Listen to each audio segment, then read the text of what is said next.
Imagine this, you're about to book your dream vacation to the Maldives, arriving in style, flying first class on your favorite airline. You spent months, maybe even years trying to rack up points using various credit cards and frequent flyer programs, but just as you book your vacation, you find that you still don't have enough points because your favorite hotel or airline decided to raise the prices, thus devaluing your points. Sounds like a nightmare, right? Well, unfortunately, with the recent increase in points redemption rates, this nightmare is starting to look more like a sad reality. And in this video, we're going to be covering some of the most significant devaluations across different airlines and hotel rewards programs that have taken place recently. But don't worry, there's still a number of rewards programs out there offering good deals, so stick around till the end of the video to learn more. The first victim of the points devaluation plague as of recent is Virgin Atlantic's Flying Club. In the past, Virgin Atlantic's points program had some of the best redemption rates if you wanted to fly on ANA's luxurious first-class suites. Instead of paying over $15,000 to go from Tokyo to New York, all you have to fork over is 60,000 Flying Club miles. But after the recent devaluation, you're going to need a bigger fork, as that same flight will now cost you an eye-watering 85,000 miles. That's a 42% increase that, quite frankly, came out of nowhere. And looking at this chart, you can see that the redemption rates for travel between Tokyo to Hawaii and Tokyo to the US West Coast have increased as well by 28% and 32% respectively. Fortunately, what hasn't increased is the redemption rates for ANA business class. As of now, you can still book a one-way business class flight from Tokyo to Hawaii for just 35,000 miles, or a flight from Tokyo to Vancouver or any US destination on the West Coast for just 45,000 miles. So thank the points gods for sparing ANA business class this time. But with the recent devaluations going on, this mercy may not last long, so it's better to redeem sooner rather than later. Next on the list of devaluations is Alaska Mileage Plan, which has unfortunately increased the cost of redeeming miles for Japan Airlines First Class by up to 43%. Similar to Flying Club and ANA's partnership, Alaska Mileage Plan had one of the best redemption rates for booking a first-class flight on Japan Airlines. In the past, you could get a one-way ticket from Tokyo to anywhere in North America for 70,000 Alaska miles, complete with a leather lie-flat chair, multi-course dinner menu, and $1,000 bottles of champagne on Japan's flag carrier. But now, in order to live that life of luxury, you're gonna have to shell out 85,000 miles, indicating a 21% increase in the redemption rates.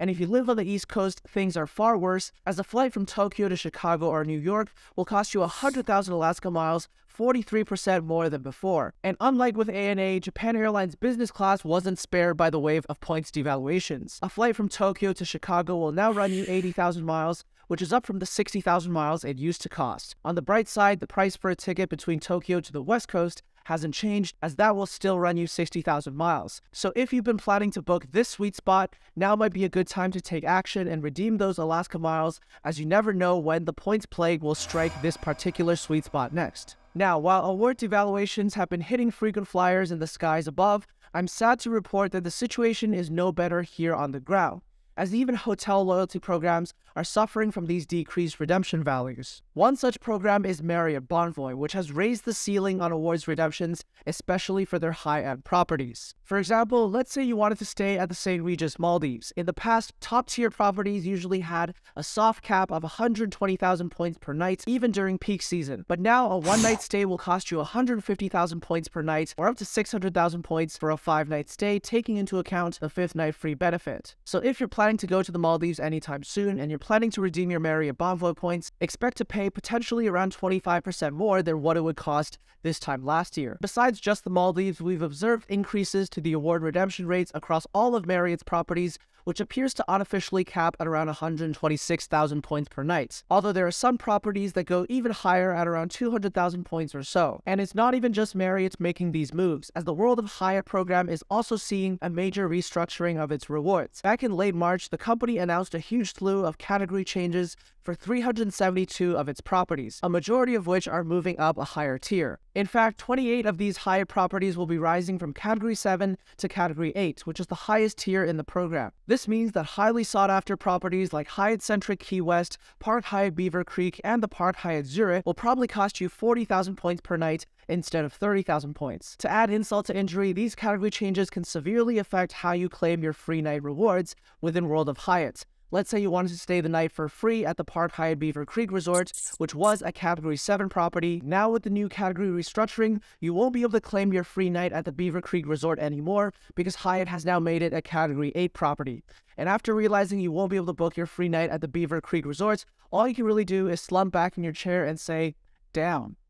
Now, it's not even just actual hotel brands facing award devaluations. Hotels.com, which is a website that helps you book your next stay, has its own rewards program that's undergoing a massive overhaul too. If you didn't know, Hotels.com's current rewards format worked a lot like a punch card at a smoothie bar. Each night you book through the website, you get a stamp. Once you get 10 stamps, you can then redeem a free night that's worth the average value of the 10 nights from which you earn stamps. Unfortunately, all good things must come to an end, and the Expedia Group, which owns Hotels.com, has really taken that to heart. Later this year, Hotels.com and a slew of other Expedia-owned brands will be joining forces under a single rewards program called One Key. What that means is that instead of Hotels.com's stay 10 nights, get a night free scheme, you'll get cash back in the form of One Key Cash. One Key members will earn 2% One Key Cash per dollar spent on activities, hotels, packages, rental cars, and vacation rentals, and 0.2% One Key Cash per dollar spent on flights. On the bright side, One Key members won't have to wait until they reach a certain threshold of stays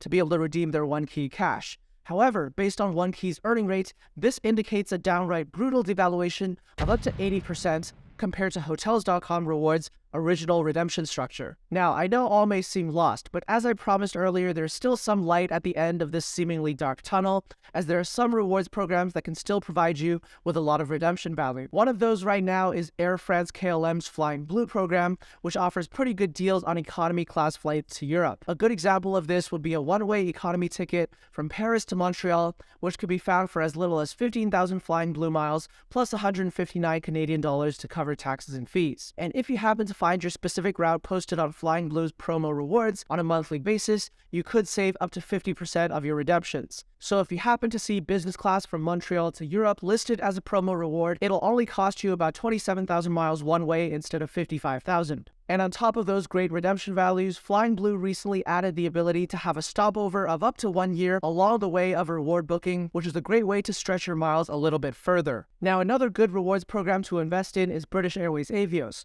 which has some of the best sweet spots out there, especially when you consider the recent wave of devaluations. The cherry on top is really the fact that Qatar Airways also uses Avios, and you can transfer your Avios one-to-one from British Airways to Qatar Airways. And overall, I'd say that's one of the best sweet spots remaining in the game, as 70,000 Avios to the Middle East is a fantastic deal for Q Suites, and you can continue onwards to Africa, the Indian subcontinent, Asia, and Australia for just a handful of Avios more. And of course, lastly, there's also Aeroplan, which has some good reward redemption rates depending on your routes. More specifically, Aeroplan is a great way to redeem points if you're planning to travel from the West Coast to Asia or from the East Coast to Europe. For example, if you're planning to go from Vancouver to Tokyo, it'll only cost you 35,000 Aeroplan points for a one-way economy ticket or 55,000 points in business class. And one of the best strengths of Aeroplan overall is the vast number of airline partners they have, including all the Star Alliance airlines like ANA and Singapore Airlines, as well as some unique airline partners as well like Etihad Airways and Emirates. Now, we've covered a lot of airline and hotel rewards programs in this video, but you'll notice that we left out one major player in the points game, that player being air miles. Well, unfortunately, it looks like it's going to be game over for that player pretty soon, so make sure to watch this video next to understand why that is and why you should spend your air miles right now as they face a very uncertain future.